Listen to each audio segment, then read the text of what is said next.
2026년 8월 2일 어린이 매일 성경입니다. 오늘 본문은 이사야 14장 1절부터 23절까지 말씀입니다. 주님께서 야곱을 불쌍하게 여기셔서 이스라엘을 다시 한번 선택하시고 그들을 고향 땅에서 살게 할 것이다. 그때에 외국 사람들도 그들에게 와서 야곱의 결례와 함께 살 것이다.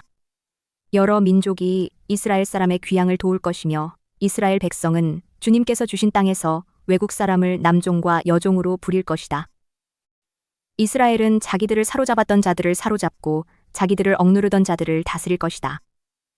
주님께서 너희에게서 고통과 불안을 없애주시고 강제 노동에서 벗어나서 안식하게 하실 때에 너희는 바빌론 왕을 조롱하는 이런 노래를 부를 것이다. 웬일이냐?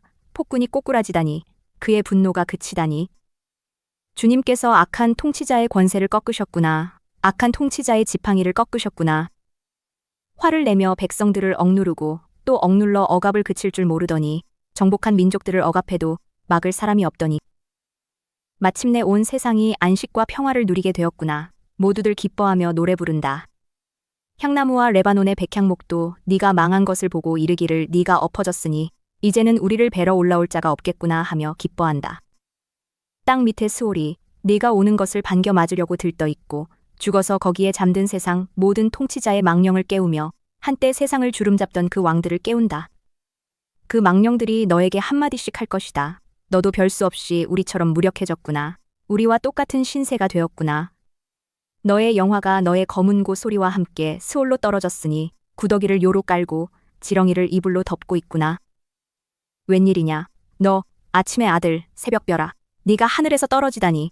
민족들을 짓밟아 맥도 못 추게 하던 네가 통나무처럼 찍혀서 땅바닥에 나뒹굴다니. 네가 평소에 늘 장담하더니 내가 가장 높은 하늘로 올라가겠다. 하나님의 별들보다 더 높은 곳에 나의 보좌를 두고 저 멀리 북쪽 끝에 있는 산 위에 신들이 모여있는 그 산 위에 자리 잡고 앉겠다.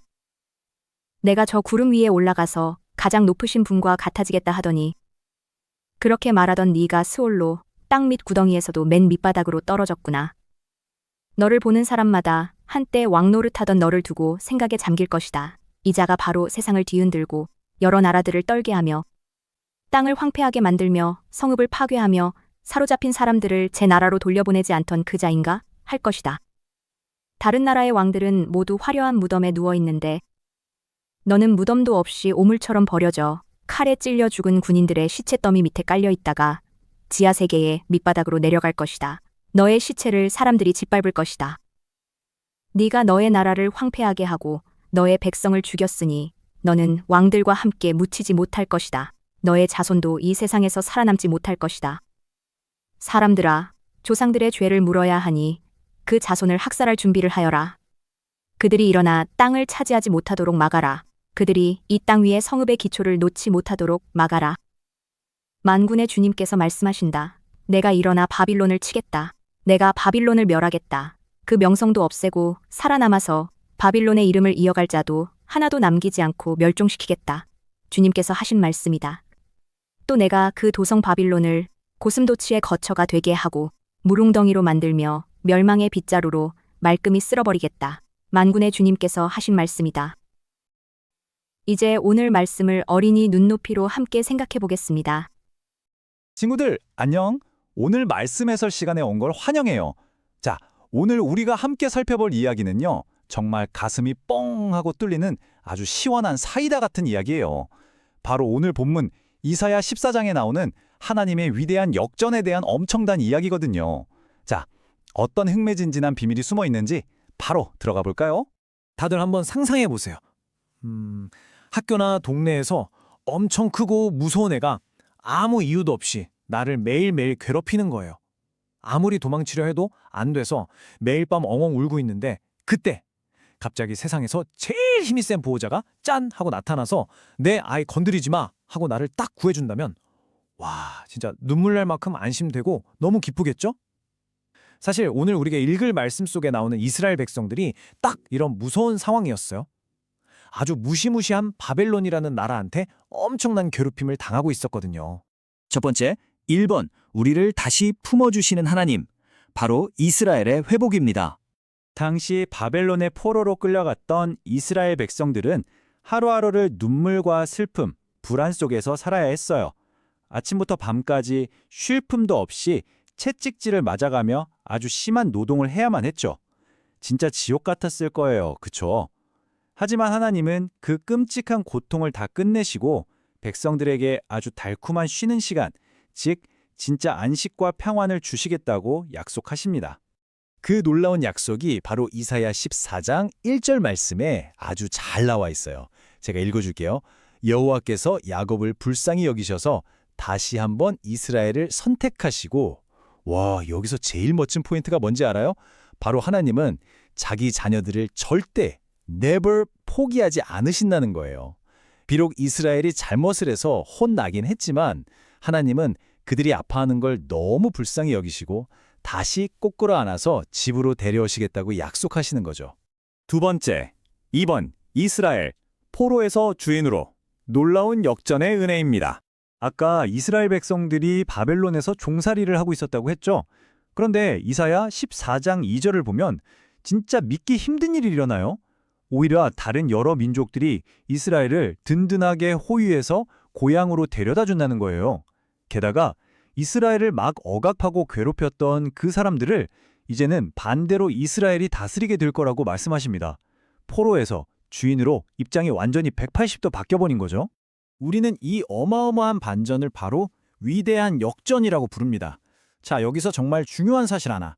이스라엘 백성들이 갑자기 막 팔굽혀펴기를 열심히 해서 힘이 세져가지고 이런 일이 일어난 걸까요? 아니요, 절대 아닙니다. 이건 100% 전능하신 하나님의 능력이 만들어낸 놀라운 결과예요. 하나님이 딱 손을 들어 일하시기 시작하면 세상의 그 어떤 힘센 권력도 단숨에 와르르륵 무너질 수 있다는 걸 보여주는 거죠. 세 번째, 3번 바벨론 왕을 향한 조롱 노래, 폭군의 멸망입니다. 오늘 본문에 보면 규라는 약간 생소한 단어가 나와요. 이게 뭐냐면 옛날 왕들이나 통치자들이 자기 힘을 막 뽐낼 때 손에 들고 다니던 아주 화려한 지휘봉 같은 거예요. 그런데 하나님께서 이 악당들의 막대기와 지배자들의 규를 부러뜨리셨다고 하십니다. 그 나쁜 왕이 사람들을 괴롭힐 때 쓰던 그 권력의 상징을 하나님께서 무릎으로 딱 꺾어서 반토막을 내버리셨다는 아주 통쾌한 말씀이에요. 그래서 이사야 14장 4절을 보면 이스라엘 백성들이 이렇게 통쾌하게 외칩니다. 웬일이냐? 폭군이 없어지다니, 그 난폭함이 사라지다니. 어때요? 이 문장에서 백성들이 얼마나 안도하고 또 얼마나 놀랐는지 확 느껴지지 않나요? 속으로 대박!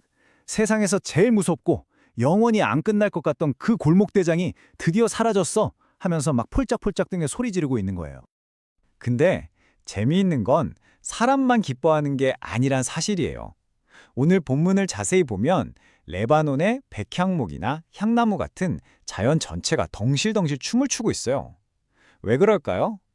그 욕심 많던 바벨론 왕이 자기 크고 화려한 궁전을 짓겠다고 숲의 나무들을 마구잡이로 싹 다 베어버렸었거든요. 그런데 이제 그 나쁜 왕이 쓰러졌으니까 나무들도 야호! 이제 아무도 우리를 베러 오지 못하겠구나 하고 환호성을 빵 터트리는 거죠. 네 번째, 4번 무덤으로 떨어진 교만, 가장 낮은 곳으로 향하는 왕의 최후입니다. 자, 여기서 스올이라는 곳을 잠깐 알아볼게요. 스올은 이스라엘 사람들이 생각했던 아주 깊고 어둡고 축축한 무덤이에요. 죽은 자들이 모여있는 세계죠. 세상에서 제일 번쩍거리는 자리, 가장 높은 왕좌에 폼잡고 앉아있던 바벨론 왕이 바로 이 깊지 깊은 지하 구덩이 스올로 쿵 하고 떨어지게 된 겁니다. 세상에서 제일 잘 나가던 왕이 무덤에서는 진짜 너무 초라하고 찌질해져 버렸어요. 심지어 수올에 먼저 와 있던 다른 왕의 유령들이 그를 보고 깜짝 놀라서 이렇게 말할 정도예요. 아니, 세상 사람들 다 벌벌 떨게 하던 네가 왜 우리처럼 이렇게 비참해졌어? 너도 별 수 없네? 하면서요. 진짜 엄청난 망신을 제대로 당하는 거죠. 게다가 이사야 14장 11절에 보면 약간 으스스하면서도 징그러운 편이 나와요. 구더기가 내 아래에 깔리며 지렁이가 너를 덮었도다. 상상해보세요. 화려한 비단잎을 덮고 자던 그 콧대 높던 왕이 이제는 냄새나는 무덤에서 구더기를 요삼아 깔고 지렁이를 이불 삼아 덮고 자는 신세가 된 거예요. 자기 혼자 잘났다고 으스대던 교만한 사람의 끝이 결국 썩은 냄새나는 쓰레기처럼 변해버렸다는 걸 아주 생생하게 보여줍니다. 5번째, 5번 오직 하나님만 의지해요. 우리의 참된 보호자이십니다. 오늘 본문에서 우리는 이 세 가지를 꼭 기억해야 해요. 첫째, 세상이 아무리 힘센 사람들에 의해 막 굴러가는 것 같아 보이죠? 아니에요. 역사를 다스리는 분은 오직 하나님이십니다. 둘째, 내 힘만 믿고 남을 괴롭히며 교만하게 구는 사람은 바벨론 왕처럼 결국 무너집니다. 셋째, 그러니까 우리는 세상의 괴롭힘 앞에서도 절대 쫄 필요가 없어요. 내가 작고 약하다고 느껴질 때일수록 나를 지켜주시는 크고 강하신 하나님을 꽉 붙잡고 의지하면 되는 겁니다. 자, 이제 마지막으로 여러분 마음속에 이 질문을 한번 던져보세요. 여러분은 바람 한번 불면 휙 꺾여버리는 나의 약한 힘을 믿겠어요? 아니면 세상에서 제일 강한 나라조차 단숨에 무너뜨리시고 연약한 우리를 따뜻하게 품어주시는 크고 놀라운 하나님을 신뢰하겠어요? 오늘 말씀 해설을 통해 우리 모두가 위대한 역전의 하나님 편에 찰싹 붙어있는 든든한 믿음의 친구들이 되기를 바랄게요. 그럼 끝까지 함께 해줘서 고마워요. 이어서 오늘의 성경 읽기입니다. 이사야 17장에서 20장 말씀입니다. 이것은 다마스쿠스를 두고 하신 엄한 경고의 말씀이다. 다마스쿠스는 성읍 축에도 들지 못하고 허물어진 무더기가 될 것이다. 또한 아로엘의 성읍들이 황무지가 될 것이다. 그 성읍들은 양떼의 차지가 되며 양떼가 누워도 그들을 놀라게 할 자가 하나도 없을 것이다. 에브라임은 무방비 상태가 되고 다마스쿠스는 주권을 잃을 것이다. 이스라엘 자손에게서 영광이 사라지듯이 시리아의 남은 백성도 수치를 당할 것이다. 만군의 주님께서 하신 말씀이다. 그날이 오면 야곱의 영화가 시들고 건강하던 몸이 야윌 것이다. 그들은 곡식을 거두고 난 텅 빈 들처럼 될 것이다. 곡식을 거두는 자가 곡식을 다 거두어버린 그 들판, 사람들이 이삭마저 다 줍고 내버린 그 들판, 이삭을 다 줍고 난 르바임 들판처럼 될 것이다. 그들은 열매를 따고 난 올리브 나무처럼 될 것이다. 마치 올리브 나무를 흔들 때에 가장 높은 가지에 있는 두세 개의 열매나 무성한 나무에 가장 먼 가지에 남은 네다섯 개의 열매와 같이 될 것이다. 주 이스라엘의 하나님께서 하신 말씀이다. 그날이 오면 사람들은 자기들을 지으신 분에게 눈길을 돌리고 이스라엘의 거룩하신 분을 바라볼 것이다. 자기들의 손으로 만든 제단들은 거들떠보지도 않고 자기들의 손가락으로 만든 아세라, 상들과 태양 신상은 생각도 하지 않을 것이다. 그날이 오면 그 견고한 성읍들이 폐허가 될 것이다. 마치 이스라엘 자손 앞에서 도망친 히위족과 아모리족의 성읍들처럼 황폐하게 될 것이다. 이스라엘아, 네가 하나님 너의 구원자를 잊어버리고 네가 피할 견고한 반석을 기억하지 않고 이방신을 섬기려고 이방의 묘목으로 신성한 동산을 만들었구나. 나무를 심는 그날로 네가 울타리를 두르고 그 다음날 아침에 네가 심은 씨에서 싹이 났다 하여도 네가 그것을 거두어들일 무렵에는 흉작이 되어 너의 슬픔이 클 것이다. 가련하다. 저 많은 민족의 요란한 소리가 마치 바다에 파도 치는 소리처럼 요란하고 많은 백성들이 몰려오는 소리가 마치 거대한 물결이 밀려오는 소리 같구나. 비록 많은 백성이 거대한 물결이 밀려오는 것 같이 소리를 내어도 주님께서 그들을 꾸짖으시리니 그들이 멀리 도망칠 것이다. 그들은 산에서 바람에 흩어지는 겨와 같고 폭풍 앞에 흩날리는 티끌과 같을 것이다. 그들이 저녁 때에 두려운 일을 당하고 아침이 오기 전에 사라질 것이니 이것이 바로 우리를 노력한 자가 받을 몫이고 우리를 약탈한 자가 받을 마땅한 값이다. 에티오피아의 강 건너편 벌레들이 날개치는 소리가 나는 땅에 재앙이 닥칠 것이다. 그들이 갈대 배를 물에 띄우고 백길로 사절단을 보낸다. 너희 민첩한 사절들아, 가거라. 강물이 여러 갈래로 나뉘어 흐르는 땅으로 가거라. 거기에 사는 민족, 곧 키가 매우 크고 근육이 매끄러운 백성, 멀리서도 두려움을 주고 적을 짓밟는 강대국 백성에게로 가거라. 이 세상 사람들아, 땅에 사는 주민들아, 산 위에 깃발이 세워지면 너희가 보게 되고 또 나팔 소리가 나면 너희가 듣게 될 것이다. 주님께서 나에게 이렇게 말씀하신다. 내가 나의 처소에서 조용히 내려다보겠다. 추수철 더운 밤에 이슬이 조용히 내려앉듯이 한여름 폭염 속에서 떼약볕이 고요히 내리쬐듯이 곡식을 거두기 전에 꽃이 지고 신 포도가 연글 때에 주님께서 연한 가지들을 낫으로 자르시고 뻗은 가지들을 찍어버리실 것이다.